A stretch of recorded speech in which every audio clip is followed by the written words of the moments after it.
Veiller, anticiper, échanger, se transformer. Bienvenue dans Les experts comptables de demain, le podcast de ceux qui font avancer la profession du chiffre. Je suis Marine et ce podcast vous est proposé par le CEG, un cercle de prospective sur l'avenir de la profession comptable. J'espère que cet épisode ouvrira pour vous le champ des possibles. Maintenant, prenez place et bonne écoute. Qui trop embrasse, mal étreint. Ce proverbe peut s'appliquer aussi à la segmentation client et au marketing de l'offre.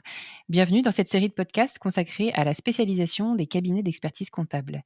J'y reçois des professionnels qui ont choisi de spécialiser tout ou partie de leur activité dans un secteur bien particulier, un type de mission ou bien encore un type de client. Nous essayons de comprendre avec eux les ressorts de cette spécialisation, les avantages qu'elle procure et les défis qu'elle impose. Si cet épisode vous a plu, n'hésitez pas à nous laisser une note 5 étoiles et un commentaire, ça nous fait toujours un immense plaisir. Et moi, je vous souhaite une bonne écoute. Bienvenue dans ce nouvel épisode consacré à la spécialisation des cabinets d'expertise comptable. Et aujourd'hui, je suis ravie de recevoir Benoît Etiamble, responsable service expertise et associé chez Cogeps et membre du CEG. Bonjour Benoît. Bonjour Marine. Je suis ravie de t'avoir dans le podcast. Moi, je suis ravi de participer à ce podcast sur le domaine du bâtiment. Ah bah écoute, c'est formidable. Tu me précèdes dans l'annonce de la spécialité que je n'ai pas encore annoncée. Effectivement, on va parler bâtiment aujourd'hui, une spécialité qui risque de beaucoup intéresser nos auditeurs.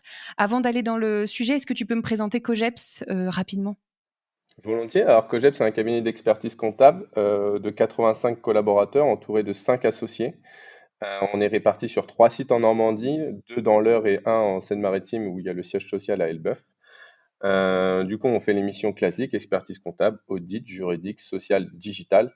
Et puis, on a quelques spécialités dans des domaines d'activité bien spécifiques, comme la batellerie, donc les bateaux sur la Seine, le Rhin, le Rhône, où on a même un bateau basé à Mantes-la-Jolie pour recevoir nos clients sur cette spécialité-là. On fait du secrétariat délégué, DAF délégué, contrôle de gestion délégué. Et puis enfin, on a créé une structure de conseil qui se prénomme À Suivre, où à l'intérieur de cette société, on est à même et certifié à la méthode OPR avec une concession by Bacom sur l'accompagnement à la communication et au management auprès de nos clients et auprès de nos collaborateurs. Et puis aussi, on fait du marketing et de la communication pour nos clients. Donc, on s'occupe des réseaux sociaux, des événements pour nos clients. Donc, voilà un peu toutes les spécialités que l'on peut faire chez Cogeps aujourd'hui. C'est passionnant. On ne va pas rentrer dans le détail aujourd'hui de ce que c'est l'OPR. Je mettrai tous les sites en lien avec cette méthode que tu nous as présentée, notamment au CEG. Mais c'est hyper intéressant de voir cette diversification. Rapidement, tu peux juste nous dire en quoi ça consiste, peut-être en quelques mots ? Alors, l'OPR, c'est l'optimisation du potentiel relationnel. C'est une méthode qui permet de savoir où est-ce qu'on a nos zones de motivation et nos zones de démotivation. C'est les choses que l'on aime faire ou que l'on n'aime pas faire. C'est pas pour autant qu'on n'a pas la capacité de le faire. Ok. Et puis, c'est un outil qui permet aussi de mieux communiquer tous ensemble, puisque 98,85% des problèmes rencontrés en entreprise sont liés à des problèmes de communication. Donc, ça permet en fait d'éviter tous ces problèmes-là. Donc c'est une vraie diversification aussi dans ce domaine-là que vous faites avec cette certification. Mais c'est pas le sujet de notre podcast aujourd'hui, mais bon, voilà, je préférais le dire, évacuer ce point-là, on en reparlera à l'occasion.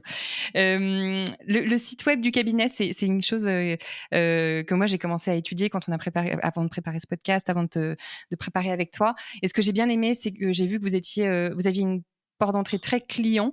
Vous vous mettez vraiment dans la peau de votre client qui arrive sur votre site en spécifiant leurs besoins avec, par exemple, créer une entreprise, être conseillé dans sa stratégie, etc. Donc, d'abord son besoin. Ensuite, son activité. Donc là, son activité, derrière se cache le secteur. Donc, tu nous as parlé rapidement. Et ensuite, vos offres, ce que vous pouvez leur proposer. Donc, j'ai bien aimé cette présentation-là. Et donc, il y a 8 secteurs d'activité que vous couvrez. On va parler du bâtiment en particulier. Ça représente combien en termes de volume d'activité dans le cabinet ? Quelle volumétrie, le bâtiment Alors notamment ? aujourd'hui, le domaine du bâtiment, c'est 160 dossiers pour environ 1 million de chiffre d'affaires, concrètement.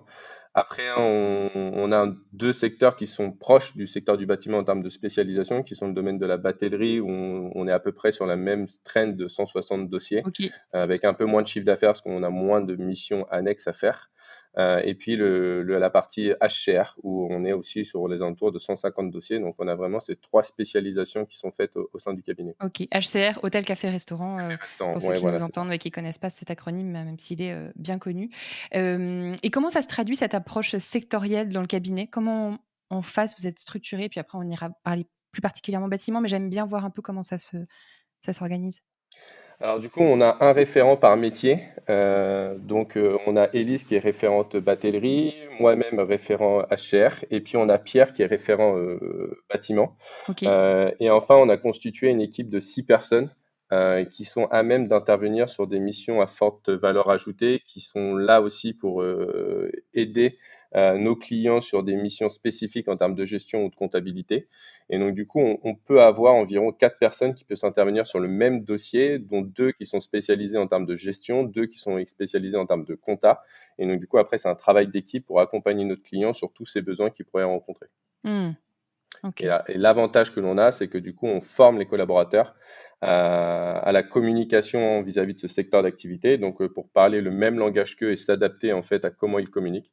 Et donc tout ça, c'est tout un parcours de formation au sein du cabinet pour répondre aux besoins et à l'attente de notre client en fonction de chaque métier que l'on peut avoir au sein du cabinet. Mmh, c'est hyper intéressant. Ça fait écho à un épisode qu'on avait fait, le premier épisode qu'on avait fait du podcast avec Benoît Bobis sur le jargon des experts comptables, qui était un petit peu une «plaie» entre guillemets, que la profession pouvait traîner parce que c'est assez mal compris ce jargon et lui m'avait vraiment donné et je pense que tu seras d'accord, la perspective de il faut, convertir ce langage-là dans la spécialité du client en face et donc et parler et ça on y reviendra, quels sont les angles, les attentes particulières, les mots-clés que les clients du bâtiment attendent.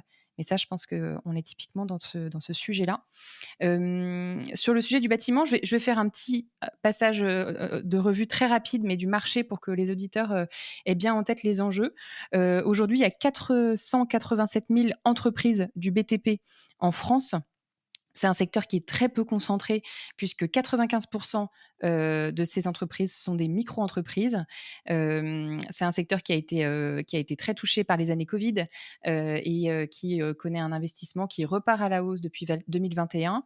C'est un secteur aussi qui est très touché par la flambée, des prix de l'énergie et des matières premières avec une hausse, très importante, de 18 notamment du prix des matériaux, entre le 1er trimestre 2021 et le 1er trimestre 2022. Et puis on parle beaucoup de durabilité, en termes de matériaux, en termes d'ingénierie des bâtiments. Donc ça, c'est des enjeux, qui sont prégnants. Est-ce que tu veux ajouter quelque chose sur ce panorama, toi, global du marché, ta façon de l'apprécier, ce que ça représente avant qu'on Après, ce que l'on peut ajouter, c'est que c'est 1,2 million de salariés en France, que c'est aussi le ouais. premier secteur d'activité, le premier employeur en France. Donc, c'est un marché qui est très porteur. Mmh. C'est un marché qui est en pleine restructuration aussi, avec les défis de demain. Donc Ouais. voilà. C'est quoi ces défis, si tu veux la manière dont ça évolue? Et bah, ce qu'on dit, c'est que dans l'économie, dans tous les cas, si le bâtiment va, toute l'économie se porte bien. Aujourd'hui, on est face à un défi qui va s'offrir à nous, qui est l'écologie. Donc, du coup, on va avoir une mutation du métier du bâtiment où on a le marché du neuf qui commence à ralentir son activité économique, bien évidemment. Ouais. On a des lois qui font que l'inflation perdure. On a la flambée des cours des matières premières. On a la hausse des taux d'intérêt. On a les normes RT 2020 qui va s'appliquer. On a la modification aussi de une certaine niche fiscale, comme la loi Pinel, comme la LMNP qui est en train d'être revue par la loi de finances 2024. On a le prolongement du prêt à taux zéro, mais avec une certaine restriction. Donc, demain, le marché du neuf va être aussi impacté avec ça. Donc, forcément, les acteurs du marché du neuf vont devoir se réorienter sur le marché de la rénovation. Mmh. Qui dit ça dit formation des salariés. Donc, on va potentiellement avoir une pénurie de main-d'œuvre. Donc, il va falloir aussi avoir tout ce laïus à engendrer, à comprendre et puis à aider aussi, nous, en tant qu'experts comptables, nos clients sur la partie investissement, sur la partie restructuration. Donc, on va avoir un vrai rôle d'accompagnement pour savoir aussi où est-ce qu'ils sont dans la rentabilité de ce secteur d'activité-là. Est-ce qu'il est plus opportun d'aller dans la rénovation, de rester dans le neuf? Donc, tous ces défis-là vont nous permettre demain de pouvoir mieux les accompagner et d'avoir un vrai rôle de conseil auprès de nos clients. Mmh. Oui, parce qu'on voit effectivement beaucoup de choses qui passent en ce moment sur le projet de loi de finances et j'imagine que ça, vous êtes aux premières loges, vous les experts comptables, pour aller détailler, toutes les mouvements, législatifs qui se passent parce que, vos clients n'ont pas forcément, le temps ou, l'appétence pour ce genre de choses et vous, vous êtes vraiment le traducteur de ces évolutions législatives dans le concret et du coup dans le conseil qui suit, vous transformez ça en donc c'est une expertise très pointue. Qui sont les personnes est-ce que tu peux nous en dire plus? Tu nous as parlé de Pierre, au début qui gère cette, activité bâtiment, qui est le référent bâtiment. Je crois qu'il y a une Émilie aussi qui travaille avec lui. Est-ce que tu peux déjà comment ils leurs noms, intégraux comme ça les gens qui nous écoutent, vous pourront, peut-être aller voir sur LinkedIn qui sont ces personnes et quels sont leurs parcours, leurs spécialités? Parce que c'est quand même, pas anodin d'être spécialisé dans ce secteur-là. Exactement. Alors Pierre, c'est notre référent bâtiment au sein du cabinet, Pierre Sausset, c'est tout ça? collabore. Voilà, Pierre Sausset, tout dès lors qu'on a une question assez spécifique du domaine du bâtiment, il est consulté pour nous aider, pour aller accompagner les clients. Il n'a pas une formation de compta au démarrage, il est ingénieur bâtiment, donc il a fait tout un parcours, de formation à l'école, on va dire, sur le domaine du bâtiment et puis après, il s'est mis à la compta et il a commencé par l'audit. OK. Il a ce regard croisé du domaine du bâtiment, de l'audit et aujourd'hui, il est accompagné nos équipes sur la partie expertise. Donc, il est en train de former en fait Émilie, qui est son bras droit sur ce domaine-là, Mmh. qui est un contrôleur de gestion aussi au démarrage dans une activité du bâtiment. Donc, eux, ils nous apportent en fait toute leur expérience terrain, toutes les spécificités du terrain pour que nous, on puisse aussi adapter notre conseil, qu'on puisse adapter notre communication et pour qu'on puisse aussi adapter tous les indicateurs de performance liés aux différents domaines d'activité du bâtiment, puisque on va pas parler le même langage en fait, à quelqu'un qui va faire du TP, qui va faire de la construction ou de l'électricité. Donc eux, ils sont là aussi pour nous adapter, à notre, regard croisé vis-à-vis du client. Et donc Émilie, son nom de famille, tu peux juste nous le donner comme ça on l'identifie aussi? Émilie Rimbaud, du coup. OK, très bien. Hem, est-ce que tu peux oui, donc il y a aussi un point donc qu'on note là-dedans, c'est le recrutement assez atypique que vous faites, chez Cogeps avec, un recrutement donc ouvert vers des personnes qui ont des spécialités métiers avant d'être, des comptables purs et ça, c'est aussi une des évolutions vers lesquelles vont les cabinets, vont certains cabinets comme le vôtre et qui sont à noter. Et puis on balance aussi avec du recrutement de comptables qui ont déjà exercé leur métier dans des cabinets, enfin, dans des sociétés en fait, du domaine du bâtiment, pour OK. aussi qu'ils nous apportent le regard croisé, de ce qu'eux ont vécu, dans une activité, comme celle-là. Pour Mmh. que du coup, on puisse aussi encore mieux accompagner les dirigeants puisque eux ont connu en fait les problématiques terrain, qu'ont rencontré leurs dirigeants. Hyper intéressant. Et alors, c'est quoi les attentes spécifiques des clients du bâtiment, vis-à-vis du cabinet? Et en face, quelles vont être les compétences à avoir pour vraiment être pertinent? Alors du coup, les clients, ce qu'ils nous demandent, c'est de connaître les rouages du métier, de connaître aussi leurs spécificités, leurs process. Donc, on a un point fort qui est, du coup, Pierre et Émilie qui connaissent tous ces process dans le domaine. Donc du coup, ils vont nous demander de connaître, comment calculer une rentabilité spécifique, liée à leur activité. Donc c'est-à-dire, de dissocier les charges fixes des charges variables, bien analyser un taux de marge net et pas un taux de marge brut avec les différentes étapes pour arriver à ce taux de marge net, en Par retraitant la chantier? masse salariale, voilà, en retraitant les chantiers, en retraitant la sous-traitance, en retraitant, les intérimaires pour bien analyser, la performance économique et la performance, sur le terrain, d'un chantier. Ça va être de calculer le coût horaire de production, en fonction de chaque gars, en fonction de chaque grade. Donc, tout ça, c'est une offre que l'on détermine avec nos clients. Mais ça va être aussi, d'accompagner nos clients sur, le calcul des encours, pour savoir est-ce qu'ils vont avoir une perte à terminaison à la fin de chantier? Est-ce qu'ils vont avoir une plus-value à la fin de chantier? Et de faire du coup ce que l'on appelle un recalage de budgétaire, pour qu'ils connaissent vraiment tous les mois leurs performances liées au chantier, malgré qu'ils aient un chantier qui va durer 18 mois ou 12 mois, mais qu'on ait vraiment la rentabilité mois par mois de tout leur chantier. Donc ça, c'est ce qu'on leur apporte. On va calculer aussi leur seuil de rentabilité pour être au plus proche, de leur performance. Donc on va leur dire: «Bah, voilà, sur tel chantier ou tel secteur d'activité, il faut que tu atteignes ce chiffre d'affaires-là si tu veux être rentable» et donc ça, c'est tout un travail avec le dirigeant, avec les équipes sur place, avec nos équipes, pour du coup mieux accompagner nos clients et aussi lui donner les ficelles, en tout cas de rentabilité à venir. Mmh. Et il doit être, sensible à ce genre de ratios, sectoriels que vous apportez? Parce que c'est des ratios sectoriels finalement que vous mettez en place, j'imagine? Alors, on met les analyses sectorielles évidemment et on fait aussi son analyse à lui pour qu'on Ouais, puisse aussi aller comparer du coup, bien sûr. sa performance, de l'année vis-à-vis de la performance potentiellement de l'année dernière. Ou alors on fait avec lui tout un budget, pour, aussi analyser est-ce que cette année il est plus rentable que l'année dernière ou plus rentable de ce que l'on prévoyait faire? Puisque, bah, sur certains, métiers, on sait qu'on a des chantiers qui vont durer plusieurs mois ou plusieurs années donc, en fonction des carnets de commandes, on peut aussi se déterminer un chiffre d'affaires à atteindre ou une performance à atteindre. Mmh, OK. Donc ça fait aussi une démultiplication des occasions de contact quand on vient, piloter comme ça au mois, mois après mois et donner des indicateurs de gestion. J'imagine que les occasions de contact sont plus resserrées que, si on est juste en explication du bilan, un peu la vision classique, quoi.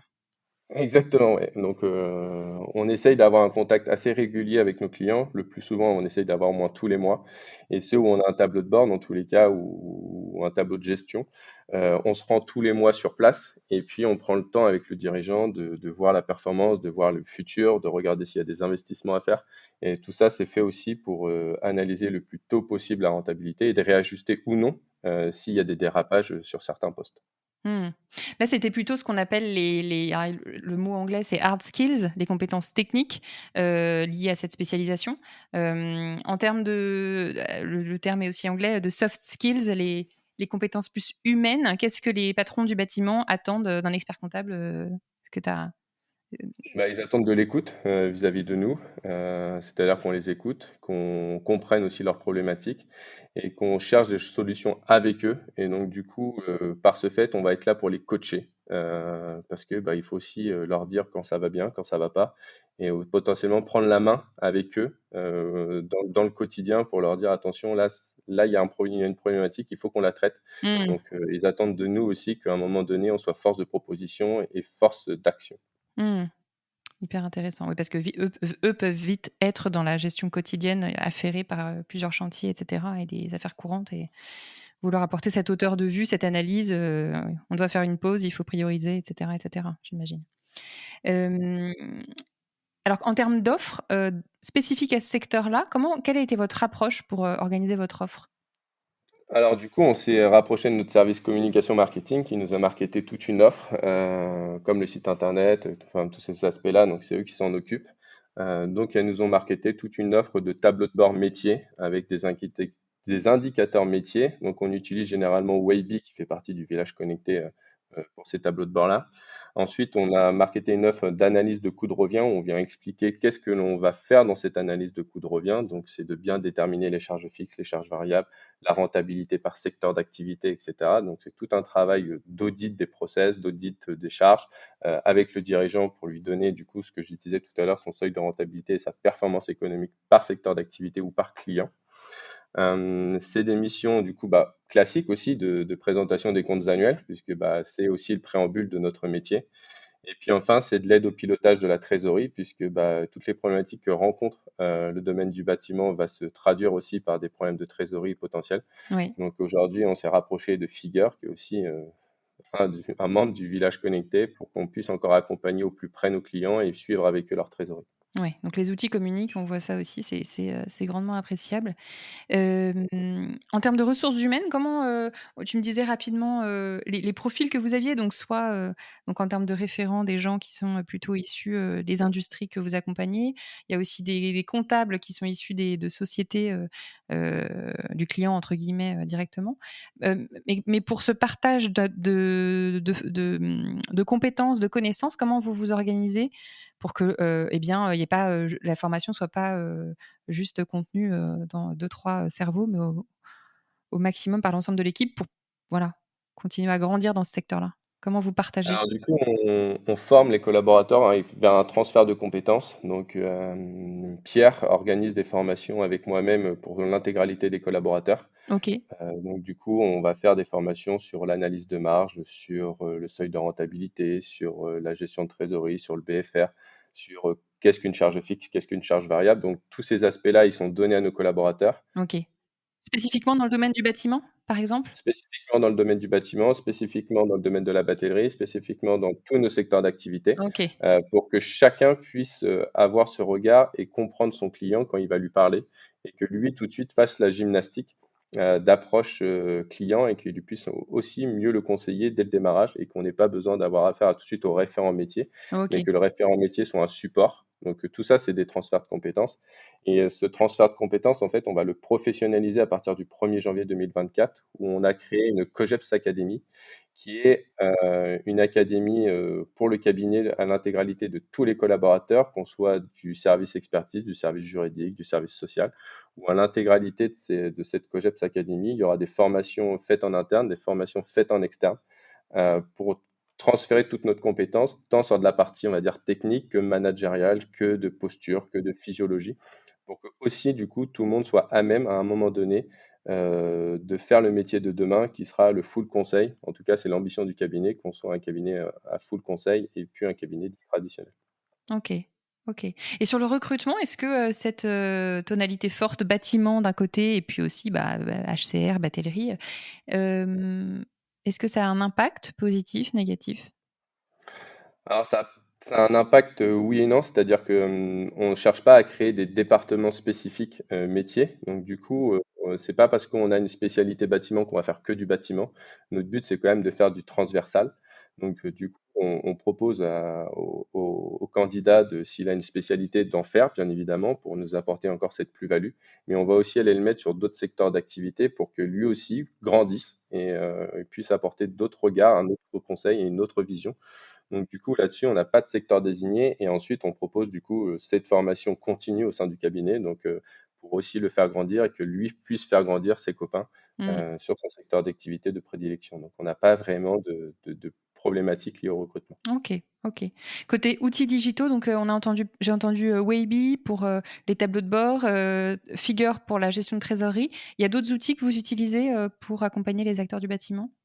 Alors après, on utilise RCA Tableau de bord aussi pour, les plus petits dossiers, enfin, pour, les TPE, qui ont juste besoin d'avoir quelques indicateurs clés. D'accord. On va utiliser Progetbat pour la partie facturation, qui est très bien fait. On peut aussi aller faire du coup déjà de l'analyse, sectorielle et de l'analyse chantier. Mmh. Et puis enfin, si jamais on utilise Figure, on utilise aussi Excel pour, toute autre demande qui pourrait paraître, spécifique, OK, en fonction du coup du client et de sa demande. Donc, voilà, ce sont nos principaux outils, liés au digital. OK. Et côté, données, sectorielles, comment vous travaillez, avec les données clients, avec des données externes? Est-ce que tu peux m'en dire, plus? Alors, on va utiliser nos données à nous, où on va faire une analyse, sectorielle aussi de nos clients, bien évidemment, pour qu'on ait aussi nos propres indicateurs. Après, on a un partenariat avec la Fédération française du bâtiment de l'Eure, OK. où on va former aussi, leurs adhérents à des spécialisations comme, calcul du coût de revient, comme, mise en place de tableaux de bord, mise en place d'indicateurs de trésorerie. Donc on a aussi des échanges avec, d'autres personnes de d'autres secteurs d'activité. Donc, on utilise aussi leurs données à eux qui nous sont transmis. On utilise aussi l'observatoire du BTP, et puis des analyses sectorielles qui existent pour, être encore au plus proche de nos clients. OK, OK, hyper intéressant. Hem, Si on fait un petit bilan, peut-être, on approche de la fin de cet échange, des avantages de cette spécialité dans le bâtiment, tu dirais quoi? Je dirais d'abord, c'est la reconnaissance de nos clients sur le plan régional, puisqu'ils savent qu'on s'adapte à eux, que c'est un service personnalisé. Ils n'auront pas le même service que quelqu'un d'autre, c'est-à-dire que chacun a son service spécialisé. Le sentiment d'être écouté, le sentiment d'être acteur dans la recherche de la performance, d'être acteur dans la recherche de l'efficacité et de l'efficience. Après, on a un attachement assez à long terme de nos clients. Donc, là-dessus, c'est se dire qu'on est reconnu de nos clients. C'est nos clients enfin, qui nous comment dire? Qui vous recommandent? Qui nous recommandent, voilà, auprès d'autres clients. Donc, c'est-à-dire qu'ils sont satisfaits de notre accompagnement. Donc, c'est ça qui est hyper important chez nous. Et puis, on voit que du coup, on a un avantage un peu, concurrentiel sur le reste puisqu'on a une offre très structurée et qui est à même d'être proposée à l'intégralité de nos clients. Donc, là-dessus, c'est hyper intéressant. Et en termes d'honoraires, ça se traduit comment? Vous êtes, au-dessus, du marché, comment est-ce que tu positionnerais ça? Alors après sur le marché, oui, on est sûrement plus cher que d'autres, mais après c'est le conseil qui fait aussi la différence par rapport au service. Donc après, c'est hyper important de mettre en avant le conseil vis-à-vis des honoraires. Donc après, chez nous, on a une politique, tarifaire en fonction du secteur d'activité, en fonction du chiffre d'affaires. Donc déjà, dans un premier temps, ça, c'est le même socle. Et ensuite, en fonction du client et de ses demandes et de ses besoins, et ben là, on va aller adapter notre accompagnement, notre parcours avec lui. Donc du coup, forcément, les honoraires sont peut-être un peu plus importants, mais on voit la différence entre des honoraires et la rentabilité qui suit derrière. Donc après, c'est juste de l'investissement pour notre client. OK. Donc pas d'inconvénient manifestement à cette spécialité dans le bâtiment. J'ai l'impression que quand on a échangé, je t'ai posé la question, tu m'as dit que tu Il y n'en en a voyais toujours, mais c'est minime, c'est-à-dire que c'est juste, de faire prendre conscience à notre client qu'il peut bénéficier de tout cet accompagnement-là et que c'est pas réservé à des grandes entreprises, c'est aussi réservé aux petites entreprises. Donc voilà l'inconvénient, si je devais en trouver un, c'est de montrer au client qui pense qu'il n'est pas éligible, qu'il est éligible à tout cet accompagnement pour le bien de sa société. OK, OK. Ça va être quoi les barrières à l'entrée dans cette spécialité du bâtiment si des experts comptables, si des cabinets nous écoutent et se disent: «Tiens, il y a un gros marché peut-être pour moi dans mon bassin et cetera, géographique». Pour toi, les barrières à l'entrée d'expérience, ce seraient lesquelles? Ça serait de faire changer la perception de son client sur le rôle de l'expert comptable, que l'expert comptable n'est pas là juste pour présenter le bilan annuel, mais qui peut être là aussi pour l'accompagner tous les jours dans son quotidien, dans ses différentes recherches de financement, dans sa performance, dans sa velléité de s'agrandir, de faire des acquisitions. Donc voilà, il faut faire changer cette mentalité auprès de ses clients et de voir son expert comptable comme un partenaire du Ouais, quotidien et pas simplement comme un partenaire annuel. Donc c'est là qu'il y a une barrière à l'entrée peut-être. Et puis ensuite, il y a une deuxième autre barrière qui est en train de se créer, c'est tous les acteurs du monde du bâtiment, comme les fédérations françaises du bâtiment, comme les OPCO, comme enfin voilà, tous les BTP Banques, qui eux aussi proposent du conseil plus ou moins gratuit. Donc à nous de montrer notre accompagnement qui peut être à forte valeur ajoutée et qui n'est pas remis en cause, en tout cas par son client. d'accord, OK. Donc là-dessus, petite, concurrence qui s'installe aussi et qu'il va falloir, il va falloir, Appréhender, ouais. ouais, appréhender. Et les perspectives d'évolution pour cette spécialité bâtiment chez Cogep, c'est quoi les prochains défis que vous vous lancez? Alors les prochains défis, c'est de continuer à développer une mission de contrôleur de gestion, de DAF délégué auprès de nos clients. Donc OK. ça, c'est hyper important Pas avec la spécialement dans le future ambition. bâtiment ou spécialement dans le bâtiment? Alors ça, c'est dans le bâtiment parce qu'on est à même aujourd'hui de le faire. On est à même de le faire dans 2 autres secteurs d'activité, mais on part sur ces 3 secteurs d'activité-là. Après, on va se former à d'autres secteurs d'activité pour, du coup, intéresser tous nos clients et de proposer de plus en plus de missions de ce style. OK. C'est poursuivre la formation métier, de nos collaborateurs, de nos clients pour être encore plus proche, d'eux. Et puis enfin, c'est de faire des analyses de rentabilité mensuelles pour l'intégralité de nos clients et pas simplement peut-être trimestrielles ou annuelles pour certains, mais du coup qu'on puisse être là au quotidien avec eux sur l'intégralité de nos clients, pour leur montrer, le réel intérêt de pouvoir bénéficier de tout ça. Et puis enfin, c'est d'être le partenaire, du quotidien et au quotidien de nos clients. Enfin voilà, c'est le leitmotiv du cabinet, quoi. OK. Dans ces 3 spécialités et en particulier dans celle, du bâtiment. Et bien merci Benoît d'être, venu témoigner dans le podcast, Les experts comptables de demain. J'étais ravie de discuter avec toi de cette spécialité dans le bâtiment. Bah, merci à toi, Marine. Merci au CEG de nous faire confiance. Depuis qu'on est arrivé au sein du CEG, on voit une très forte attention à nous. Donc, on vous remercie de Ah ça. bah, On c'est vous sympa. remercie de cette mise en avant. Et OK. puis, bah, on espère encore continuer à contribuer au CEG et à continuer à travailler avec vous pour demain, quoi. Ah bah, c'est super sympa. Un grand merci pour ça. Merci Benoît pour le temps que tu m'as donné et je te dis à très bientôt. À bientôt. À bientôt. Merci pour votre écoute. Si cet épisode vous a plu, n'hésitez pas à le partager autour de vous. Pensez à vous abonner sur les plateformes d'écoute pour découvrir de nouveaux contenus exclusifs. Et pour en savoir plus sur le CEG, rendez-vous sur expertengestion.fr. Le lien est dans la description. À bientôt!